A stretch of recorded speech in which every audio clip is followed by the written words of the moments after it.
In her 1 year with the company, the name of the business changed 4 times, from Public Moving Services to Flagship Van Lines. She would get a new phone, a new alias, but the charade would stay the same. The business would rack up complaints, lose its license, then change names and do it all over again. And federal authorities now believe this may have gone on for the last 5 years. Distraught, enraged, defeated. It has been 35 days and we don't know where our things are. A $4,000 cello, china from my mother that we can never get back. The letters from my dead father, every single thing we own is in that load. These are a few of the many customers who would call Sabrina Rivera and practically beg the moving company they hired to return their things. And they were promised, oh yeah, you'll have your stuff in 3 to 4 days. Promise to the world. And were delivered a nightmare. We spoke to Rivera through Facebook Messenger from South Florida. She started work at the moving headquarters there last June when it was called Public Moving Services, a business purportedly based in North Carolina.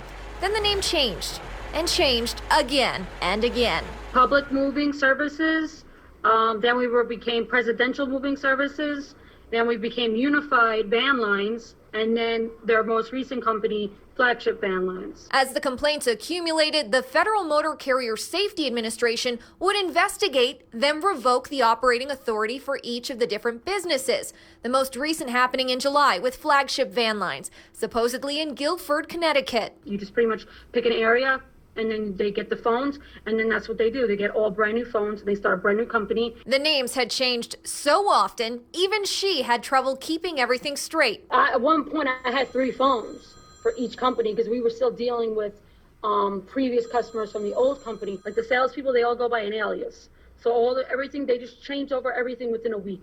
Did you ever have an alias? I did. My name was Tatiana in Unified. I was Brenda under Flagship, and I was Jasmine under Presidential.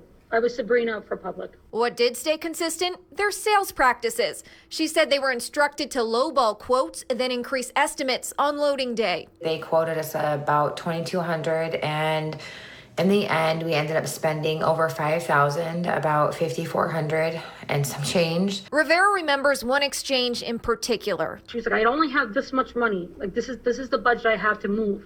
You know, she was in an abusive relationship, and she only had $1,800. And they completely just took this woman over the coals. Her move ended up being like $4,000. They took all her stuff, all her kids' stuff. Rivera was fired in June. She says she wasn't willing to write fake reviews, so they promoted someone else to her full-time position.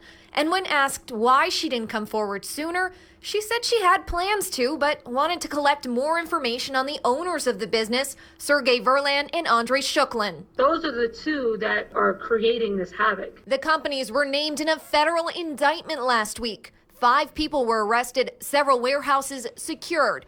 But still, there's no information on when these people will get their property back. It's been very, very hard. I'm sitting on the floor.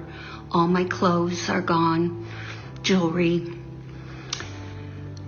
I mean, it is so stressful every day to wake up not knowing if you're ever going to see anything you own again. There are now 7 other active DOT numbers registered under Flagship Van Lines. One address is for a law office in Virginia.